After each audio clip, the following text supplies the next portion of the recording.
It was April 9, 1943. Captain Alexander Pokryshkin climbed into his cockpit, the morning light glinting off the dull olive skin of his new aircraft, the American-built P-39 Airacobra. It was a plane everyone said would get him killed. To the British, it was a disaster. To the Americans, an embarrassment. And to the Germans, well, they hadn't learned to fear it, not yet.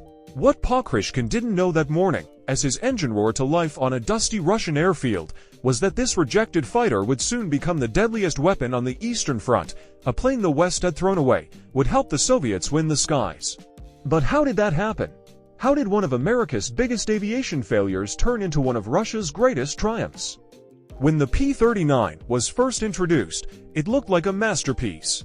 Sleek design, powerful 37mm cannon in the nose, a cutting-edge tricycle landing gear. It seemed futuristic, but then came the fatal mistake. During testing, the original prototype included a turbocharger that gave it excellent high-altitude performance, exactly what bomber escorts needed. But in 1939, to save weight and cost, engineers removed it. Overnight, the Airacobra lost its ability to fight above 15,000 feet. That single decision doomed the aircraft's reputation. British pilots called it a flying coffin. American pilots said it couldn't climb, couldn't turn with Japanese Zeros, and couldn't reach the bombers it was supposed to protect. The joke went, the P for OO, it's just a P-39. With a zero on its tail, even its main weapon, the fearsome 37mm cannon, jammed constantly. Its center of gravity was off, fire a few rounds, and it became tail-heavy, sending many pilots into deadly flat spins. By 1943, the Americans had written it off. The British refused to fly it, so the unwanted planes were shipped east, into Soviet hands, with little more than a note that said, "Good luck." When the first P-39s arrived in the Soviet Union, expectations were low. These were hand-me-downs from the Allies, rejected equipment. Soviet pilots assumed they'd be lucky just to keep them in the air. But then, something unexpected happened. During test flights, they realized that below 15,000 feet, the altitude where most Eastern Front battles actually happened, the P-39 wasn't bad at all. In fact, it was incredible. The Allison engine delivered strong power at low and medium altitudes. The plane was fast, stable, and had a bubble canopy that gave pilots superb visibility. And then came the game changer, the radio. For the first time, Soviet pilots could clearly hear each other in flight. They could coordinate attacks, warn of ambushes, and fly like a single, synchronized machine. The Americans had given them something they didn't even realize was revolutionary: reliable communication. What the West saw as a failed design had just become a perfect fit for the brutal, low-altitude warfare of the Eastern Front. The Soviets didn't just fly the Airacobra, they rebuilt it to fit their war. They removed the wing-mounted .30 caliber guns to save weight and improve roll rate. Mechanics adjusted control cables, strengthened systems for the cold, and made quick field modifications that American crews would never have been allowed to attempt. For American mechanics, everything required paperwork and authorization. For Soviet crews, necessity was authorization. Each unit learned to tweak its planes for better agility, faster climbs, or more reliable weapons. The result: a version of the P-39 that no American pilot would even recognize, lighter, deadlier, and perfectly tuned for low-altitude dogfights. They gave it a nickname, Pokryshkin, Dear Little Cobra. It wasn't just an airplane anymore, it was their fighter. Captain Alexander Pokryshkin quickly saw the aircraft's true potential. He studied it like a scientist, memorizing every quirk, every advantage. He developed new formations like the bookshelf, layering fighters at different altitudes to cover each other. And with those powerful radios, his men could execute these tactics flawlessly. On April 9, 1943, Pokryshkin scored his first victory in a P-39, a German Messerschmitt Bf-109 exploding under his cannon fire. 3 days later, he downed for more in a single mission.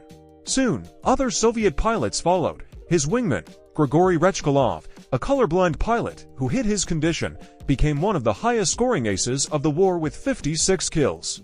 Nikolai Gulyayev, Dmitry Glinka, Alexander Klubov, and Ivan Babak all became legends behind the stick of a fighter the Allies had abandoned.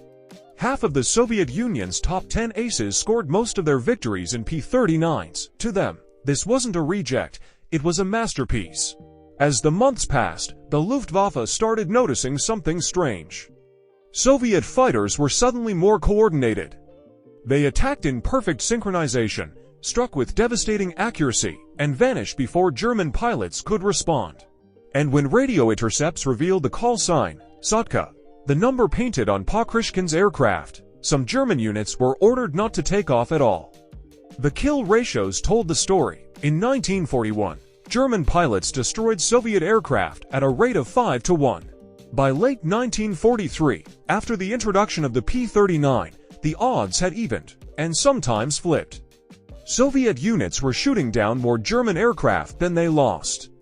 The aircraft the Americans had thrown away was now rewriting the air war over Europe. Why did the same airplane fail in one theater and thrive in another? Because the Americans and Soviets fought to very different wars. In the Pacific, American pilots faced long-range missions and high-altitude bombers. The P-39 simply couldn't climb high enough or stay in the air long enough. Their doctrine prized individual aggression, pilots chasing kills on instinct. But in the Soviet Union, air battles happened at low altitudes, over tank columns, and battlefields. The Soviets fought as teams, not lone wolves. Their doctrine emphasized coordination and discipline, exactly what the P-39's radio and firepower enabled. One side tried to adapt the plane to its tactics. The other adapted its tactics to the plane. That difference changed everything. By 1944, Pokryshkin had become a national hero. He received 3 Hero of the Soviet Union awards and more medals than almost any pilot in history. He ended the war with 59 confirmed kills, 47 of them in P-39s, and on May 9, 1945, a Soviet Airacobra shot down a German Focke-Wulf 189 over Prague, the last recorded aerial victory of the Second World War in Europe. Think about that. The final kill of the European war was made by the fighter America called a failure. After the war, Western analysts tried to explain the P-39's Soviet success. Some claimed German fighters in the East were inferior. Others said Soviet pilots exaggerated their victories. But the truth was simpler. The P-39 wasn't bad, it was misunderstood. Used in the right conditions, with the right tactics, it became extraordinary. It wasn't about luck or myth, it was about understanding your tools and adapting them to your reality. Pokryshkin once said, the P-39 was not a bad aircraft. It was simply used incorrectly elsewhere. Sometimes, history isn't written by the best technology, but by those who learn how to use what they have. So the next time someone calls something a failure, remember the P-39. A plane the world rejected, until someone saw what it could do. If you found this story fascinating, make sure to like the video, so more people can discover these forgotten tales of World War II. Subscribe for more hidden stories of the machines and people who changed history. And tell us in the comments, where are you watching from? Because just like the pilots of the Airacobra, we're all part of a bigger formation now.